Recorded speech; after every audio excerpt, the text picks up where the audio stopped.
Coming up on today's edition of Women and Money, the shit we don't talk about, our guest is Stephanie McCullough, founder and financial planner with Sofia Financial.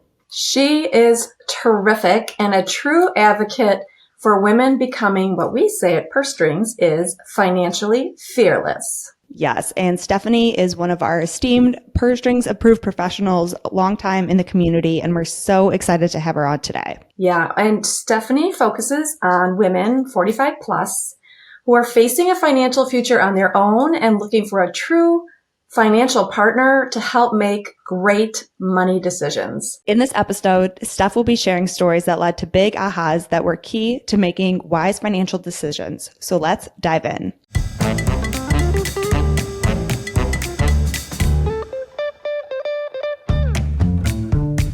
Gloria Steinem once said, "We will never solve the feminization of power until we solve the masculinity of wealth." Barbara Provost and Maggie Nielsen are the team at Purse Strings that will help you navigate the ins and outs of financial independence so that you can be financially fearless. This is Women and Money, the shit we don't talk about. Stephanie, we are so glad you are here with us today. Before we jump in, can you introduce yourself to the audience? Sure. Thanks, guys, for having me. I just love your show, and I love the title, best of all. It's so true. I'm Stephanie McCullough. I'm a financial planner. That was a career change for me 26 years ago, so you can start to do some math. I live in the suburbs of Philadelphia, and I've just become really passionate about having a different kind of conversation around money because I think it's missing, and I think everyone needs it, but women especially. Definitely. Yeah. So let's just kind of dive in. We are going to be talking about this conversation of shame. It's a big word when it comes to women and money, and it just stops so many women from moving forward. And it's frustrating. So Steph, share why so many women feel shame around money, and do men feel those shame too? Well, that's a good question. I've just seen the shame so many times again and again, and it really does become this internal barrier. I think one of the reasons we have it is because we're not supposed to talk about money. We have been taught and socialized, and literally my father told me, we do not talk about money. It's rude. You never ask someone how much they make or what they paid for something. It was drilled into me explicitly. But I think also we have this implicit message that, it's not polite to talk about. So then, when we go out there in the world and maybe do something we didn't mean to or make mistakes, then we feel bad about it. The other big problem, in my opinion, is that no one teaches us this stuff. Darn it. Right? Come on, we're just thrown off in the world after graduation and we're supposed to sink or swim with this random stuff called money that no one taught us about. I remember exactly. It's insane. And of course we make mistakes because the other pieces, our brains are wired to make mistakes. Hello, behavioral finance, right? There's a whole field on it and Nobel Prizes. So, but we don't know this. So we make mistakes and then we're like, oh shoot, I'm just really bad at this stuff. Maybe I should just avoid it. Or I can't believe that time I spent how much money on a pair of earrings because I was embarrassed not to in the store. It just goes on. So we have these internal stories. And also sometimes I've heard external stories, right? Women having people in their lives, whether family members or spouses saying, oh, you're terrible at money. You always do, A, B, C.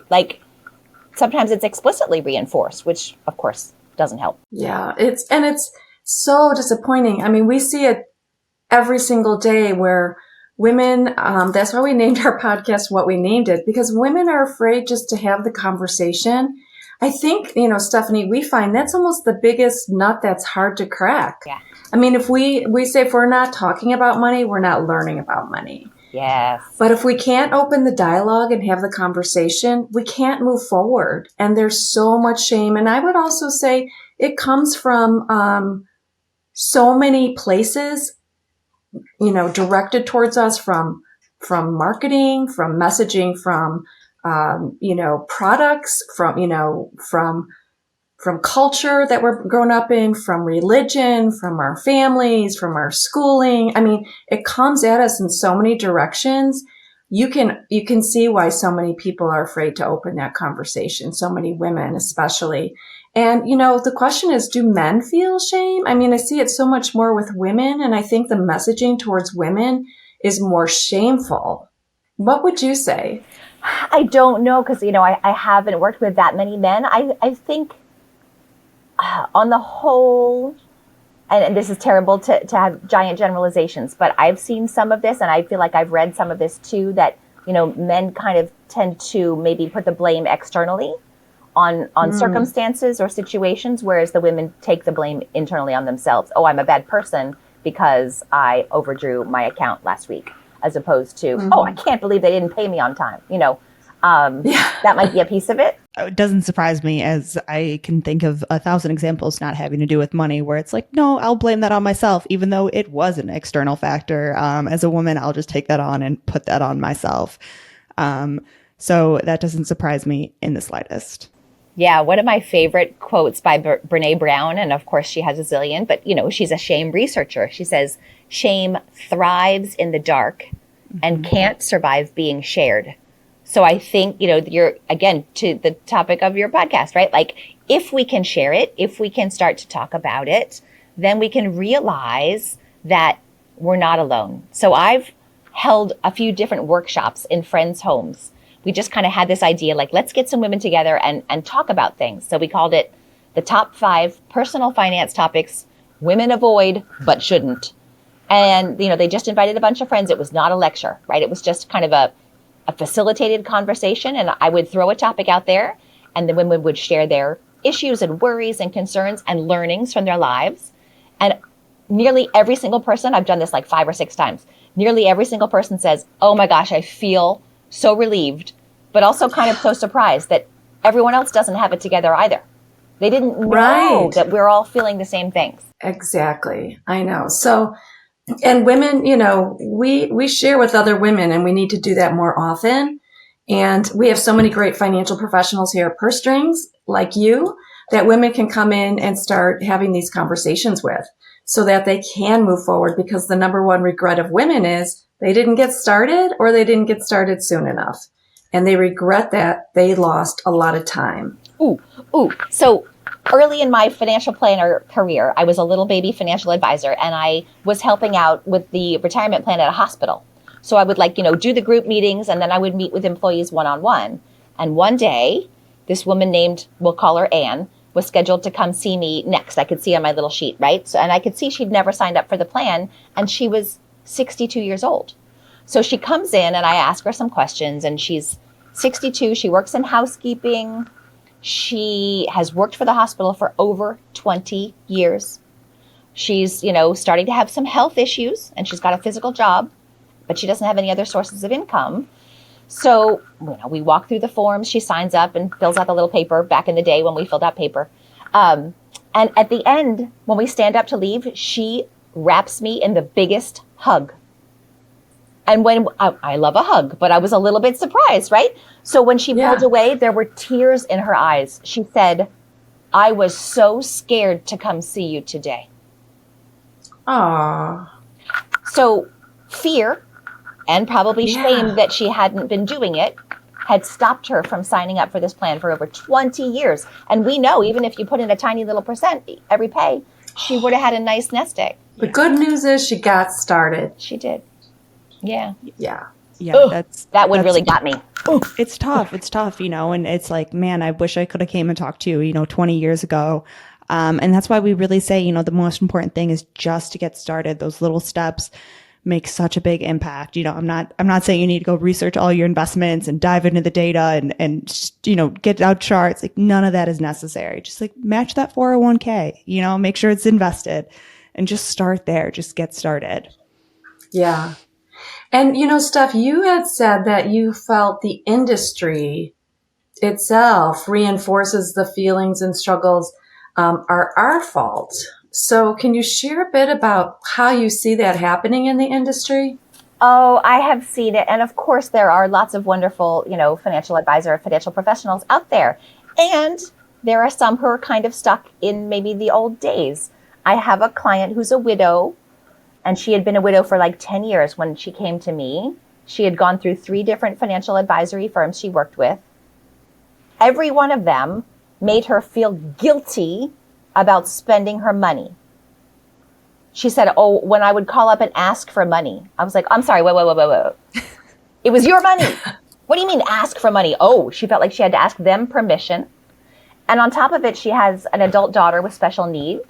And she was helping support this daughter, helping her with her rent and that kind of thing. These other financial professionals told her she had to cut her daughter off, that she couldn't support her. I know, right? Your faces. Both of our jaws are on the floor exactly. for anyone who can't see us. Every woman I tell that story to has the same reaction, like, are you kidding me?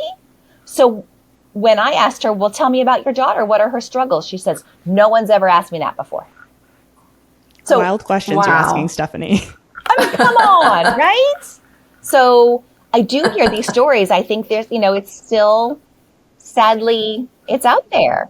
It's interesting. I had a good friend who lost her husband, and she told me I'd go to these financial planners and tell them what I wanted to do with the money. And part of it was she wanted to give some to her church.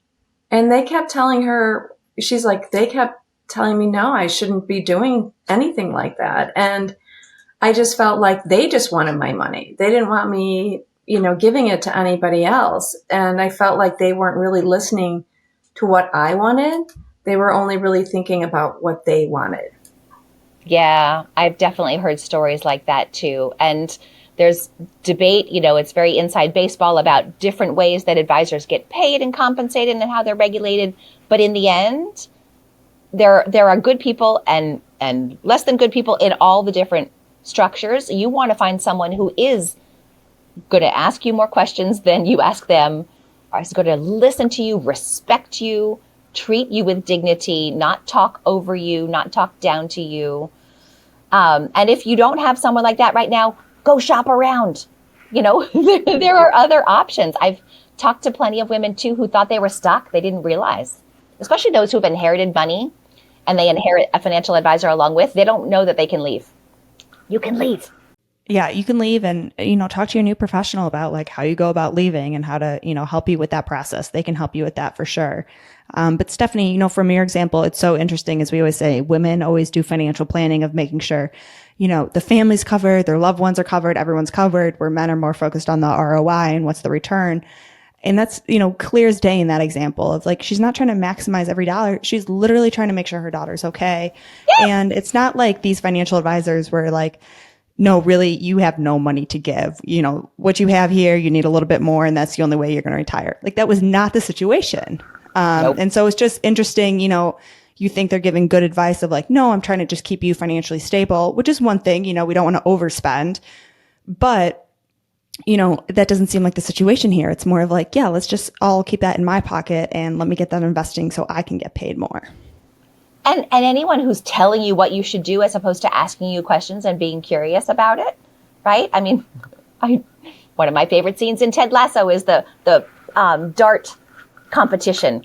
And, he says, if you had been curious, you might have said, hey, Ted, have you played darts before? And you'd hear, yeah, every week with my father. So, be curious about the situation. If your financial professional is not curious and seeking to understand what you're after, yes, they might help you understand the trade-offs of such a decision and that, that one might harm your ability to do these other things over here, but it's your decision. Yeah. What are the trade-offs? What are the risks? What are the rewards? What does that mean when I make this decision over that decision? Let's talk it through so that you're clear, I'm clear, we're all clear, and we're making the best decision for what it is you want to do. Yes, informed decisions for sure. And so I know, Stephanie, you don't believe to make decisions from the shame standpoint, but it's not always more education that we need either.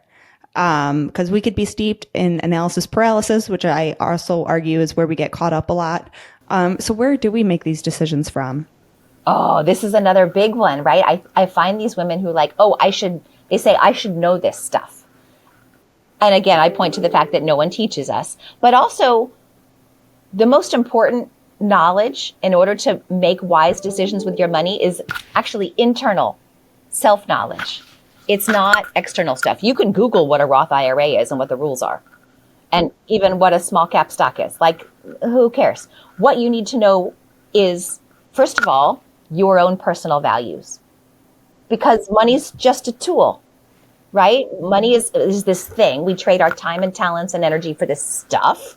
And we have to figure out how to use the stuff to get ourselves what we need, what we want, help our people now and in the future. And no one teaches us. But anyway, so if we align our money with our values, then our choices become clearer. So I did a workshop years ago called Living with a Spending Plan, because, no one likes the word budget. And one of the women in there, she had a kind of a low income job, and she was really worried to tell me that her biggest expenditure after her rent was sending her grandson to baseball camp. And she thought that I would think that was awful. I thought it was amazing because it was so in line with her values. It gave her so much joy to be able to give that little boy an opportunity that his mom couldn't afford to do. That was great, right? Yes, that is an example of aligning your dollars with your values.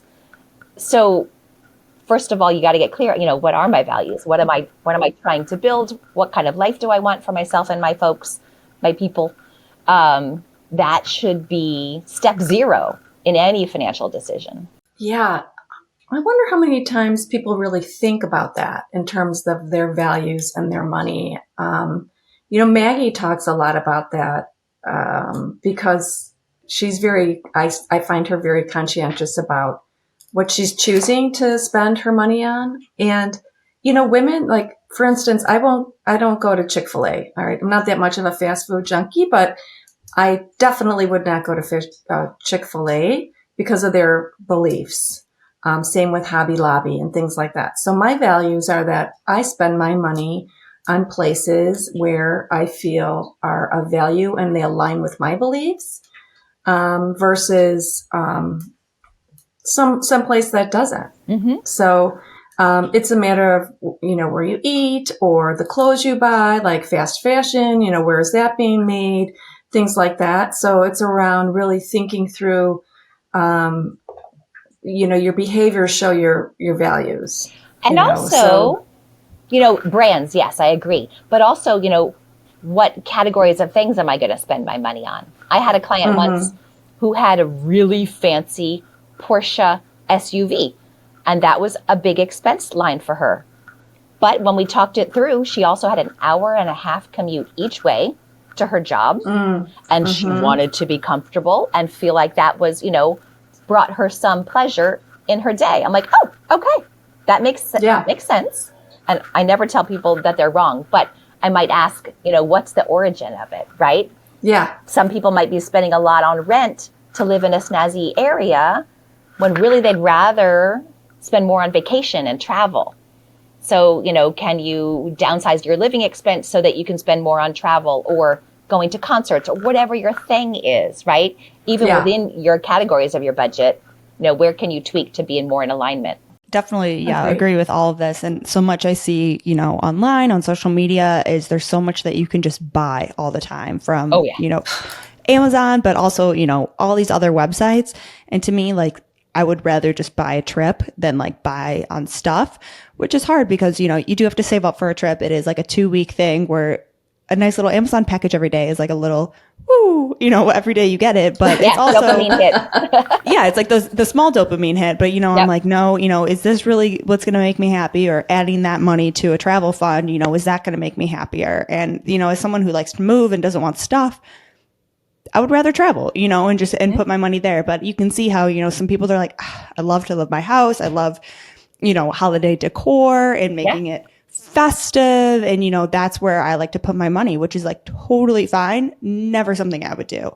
And it's just interesting to kind of compare and contrast, because we can spend our money on anything. I mean, the opportunities are endless. Yes, I know. And the marketers know all this stuff, right? They know how to pull on our, emotions and, whatever kind of internal stories that we're telling ourselves. So they know this. Keep putting that item in front of your face on every social media platform. You want this. You really want this. Everybody has it. You need one. Yeah.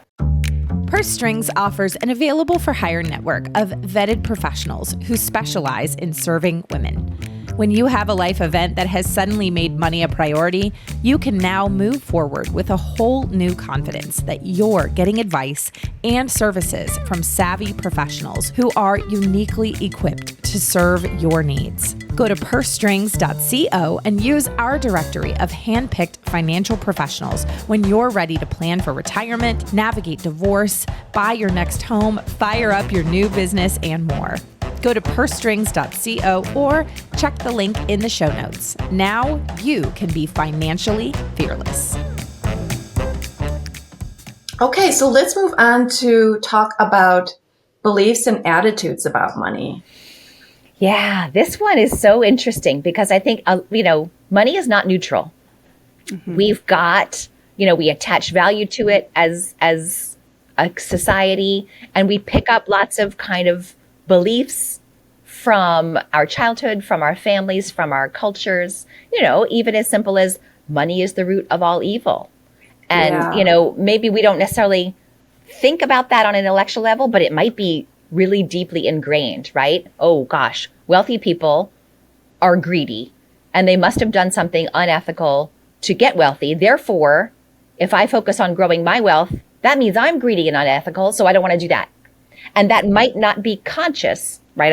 It probably isn't, but it might be in there, like, kind of running in a subconscious story in your head. I think it's really helpful to try to shine a light on these things and look inside, like, what am I telling myself about that?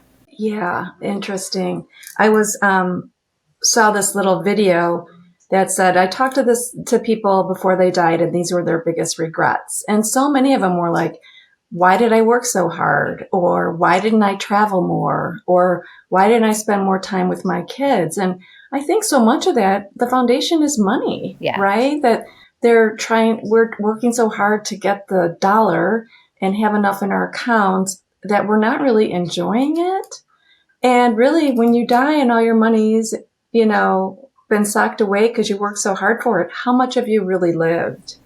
Yeah, it's so interesting. I have talked to people who, have siblings, and they both grew up in the same household, same parents, same situation, but they might have taken very different lessons around money, right? Like one of the women I know, she, her family didn't have a lot when she was growing up. So she is a super saver. Like, you can't get her to part with her money because she might be in dire straits down the road. So she wants to make sure she's got a stash of money. Or as her brother, like, money does not spend a day in his bank account, right? It comes in, it goes out, because he's like, if I'm broke tomorrow, why not enjoy it today? Yeah. Same situation, but they've taken different lessons from it, right? So I think a little bit of that self-reflection can, not to say you're going to stop having the feelings, but just be like, oh, I'm having that knee-jerk reaction again because of that story in my head. Maybe I can take a breath and be a little bit more intentional this time. Yes. It's shining that light, and that awareness is kind of that first step of just like realizing it's there. Because so many times we don't even know that we have that belief until someone kind of brings it to light. Yep. And I think that's a great spot, when you can talk to a financial professional to be like, I have these anxieties that I'm going to run out of money and live under a bridge. I can bring that to you, and you can kind of literally show me the chart, or, show me like, hey, this is where a gap is. This is where not a gap is. Or like, you could spend $10,000 every month and you will still never live under a bridge. You could leave your job now, just whatever it may be, to have someone else support you on that decision.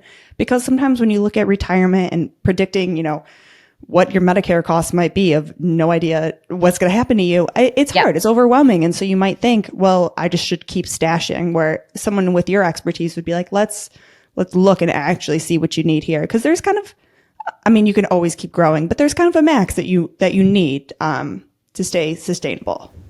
I have a client who retired and then went out and got herself another job, even though we had looked at the numbers, a zillion different ways, and she has plenty. She's okay. She didn't have to take a job, but she has this mental thing against seeing her account balance go down.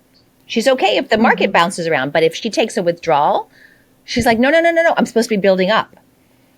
So I think it's hard to make that switch sometimes from I'm accumulating to, oh, now I'm at the phase of life where, the goal, I'm at the point where I have been saving for, right? Like this is this is what I was saving for. It's now, it's today. I was trying to tell her, I'm like, you've, stashed away money. You've scrimped and saved for a long time.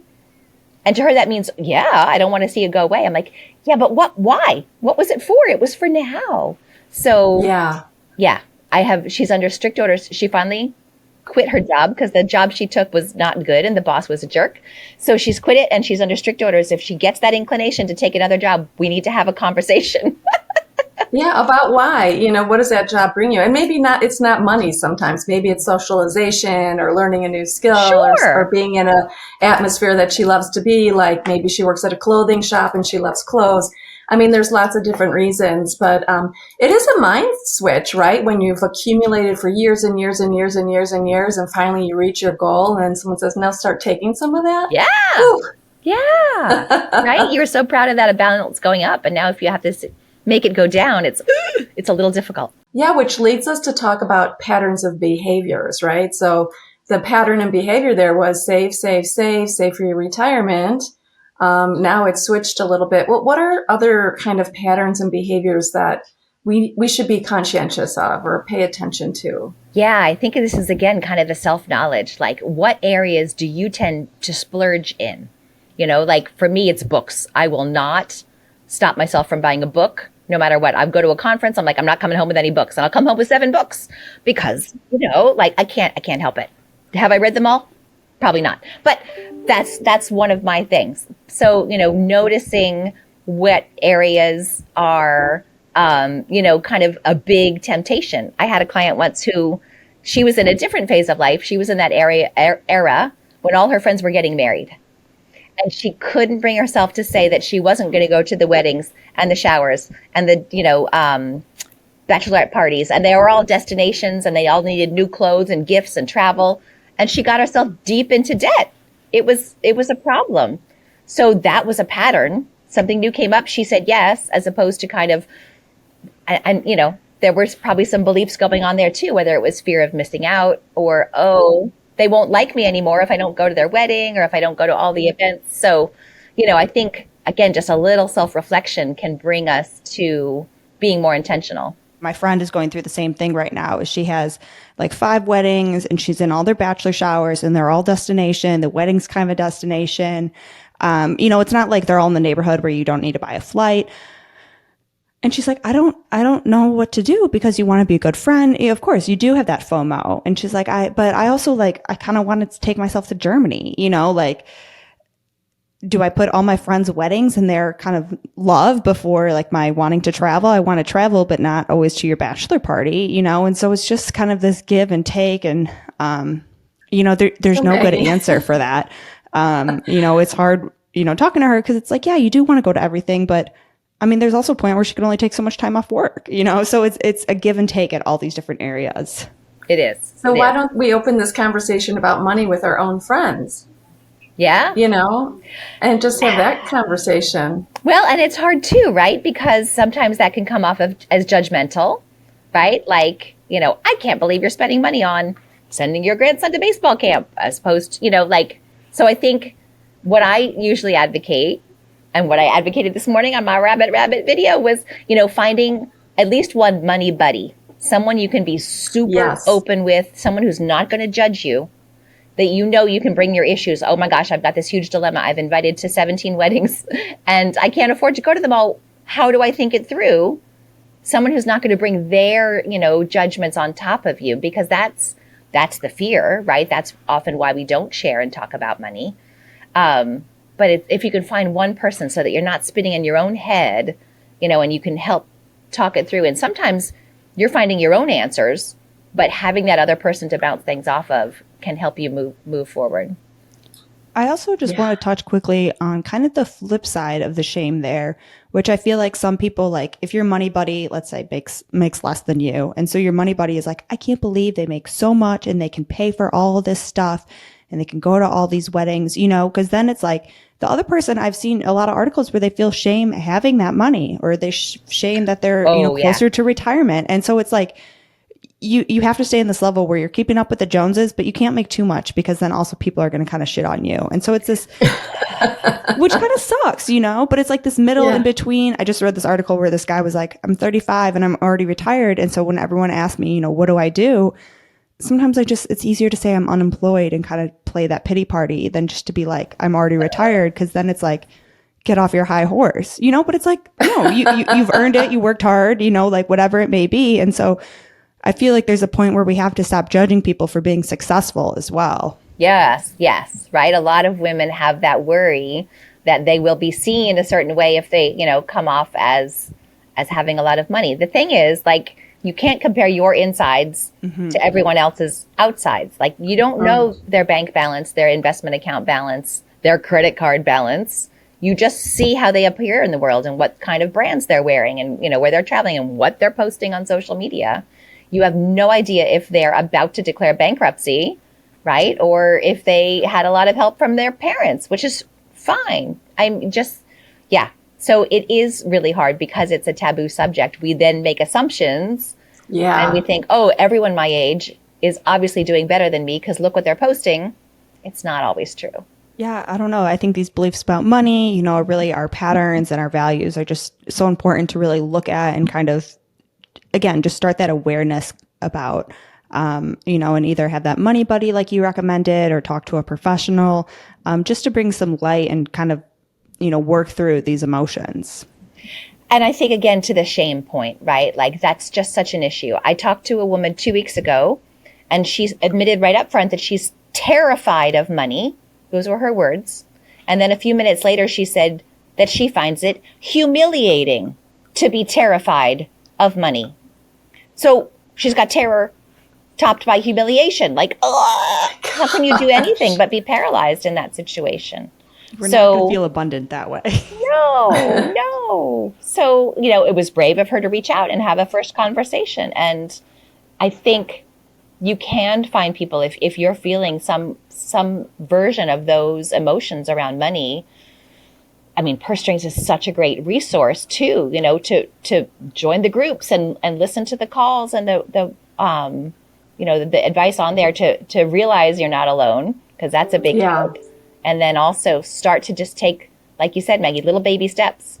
What can I do that gives me some feeling of agency and momentum and, empowerment? Yeah. And I love the word that you used, curiosity. So instead of judgment, it's more being curious around why this happened or why that happened or, what could be different about the situation and approaching it in that kind of light instead of a judgment light. Yes. I've seen women that are scared to look at their numbers, whether it's their debt balance or their investment accounts. They think that somehow the numbers are judging them. They're just numbers on a page or on a screen, right? The judgment's all up here. It's all our own internal head trash about what the numbers mean, but it's just data. So if we can try to, take those little steps, it helps. Yeah. So let's wrap this up. Anything else you'd like to share, Stephanie, for women and how they can feel abundant, confident, ready to step forward and have the conversation? Yeah, it's so funny. I met with a client this week and she said, because I have these appointments with you, I get over my fear and I look at the numbers. So sometimes having that some kind of accountability, a gentle, empathetic accountability, whether it's a professional or someone in your life that you can do it with together, right? Like, think about when you were a little kid and you were scared. You found a friend, you held their hand, and you walked together, right? You can do this with money too. Maybe it's your sister or your cousin or your neighbor or someone. I really think that if you kind of go into it together and take those baby steps, you're going to find a lot of empathy and encouragement. Agreed. Yeah, I love that. So thank you again for Stephanie coming on today. Stephanie McCullough is one of our Purse Strings approved professionals, so you can check her out on our site, pursestrings.co. But she also founded Sofia Financial, which is all over Instagram and LinkedIn and Facebook as well. And Stephanie does a fun rabbit video on the first of every month. It's March 1st when we're recording this. So follow Stephanie and you can get these nice little monthly videos with food for thought. If you remember being a kid and saying rabbit, rabbit, the first day of the month when you kind of wake up. So those are always fun to watch out for. So follow Stephanie so you can see those as well. And I think we concluded today that it's really just about taking a small action, whatever it may be, just out of curiosity, and call a professional, so they can support you as well. But until then, please like and subscribe as this helps us grow, and share it with a friend as we have to keep talking about this shit. Talk to you guys later. Information is for illustrative purposes only and does not constitute tax, investment, or legal advice. Always consult with a qualified investment, legal, or tax professional before taking any action.